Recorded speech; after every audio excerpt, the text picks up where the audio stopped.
How did I get this shot without a macro lens? I used something called extension tubes, these guys. And I used the Meike MK-S-AF3a, and I used 4 of them. It's already in the name, these are just tubes. There's no glass in them. So how do these little things make your picture larger so you can shoot insects that are this big? With a regular lens, the light enters from the front, crosses in the middle, and on the other side lands on the sensor. So to still use a lens like this, the Sigma 56mm, for macro you need to add extension tubes. So you add them in between your camera and the lens. And what this does is it creates more space between the sensor and the lens. So the light needs to travel further, which causes a smaller piece of the source to fall on your sensor, enlarging it in the process. And how much enlargement you can actually calculate.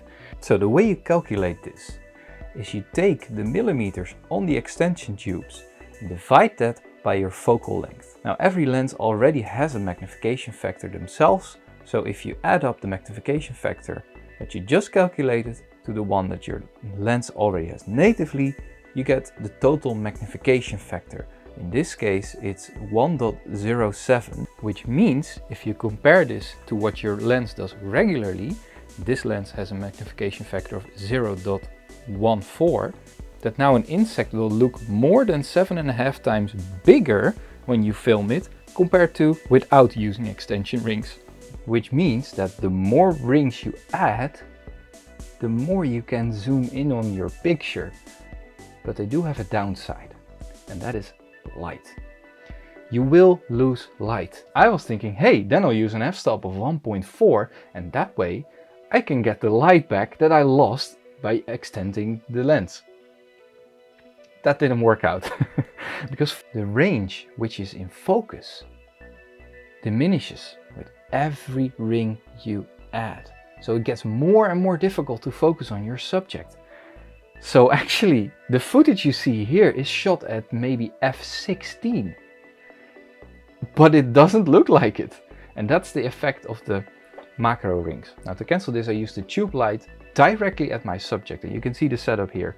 Even though the light is very close to my subject, you can see that I still have noise in my footage. These problems make it very difficult to shoot video with bugs that do not want to participate. And don't worry, I put them back in my garden in the end. With photos on the other hand, I noticed that it was a lot easier to get my subject into frame. You only need one photo that is good instead of maybe 100 frames a second to have a slow motion bug running through your screen. And here are some examples of this.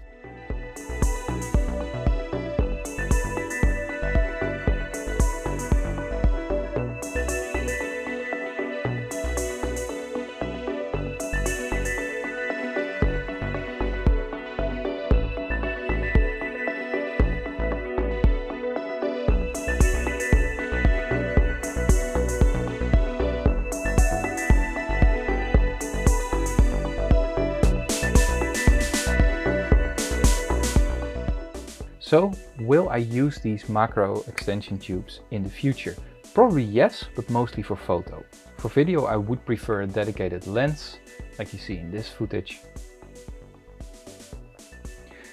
But still it doesn't get as small as possible. So it's challenging, but it's exciting. My name is Willem and a video like this is the first time for me. If you want more content like this, let me know in the comments and I would appreciate a like and a subscribe. Until next time, thank you for watching. Bye bye.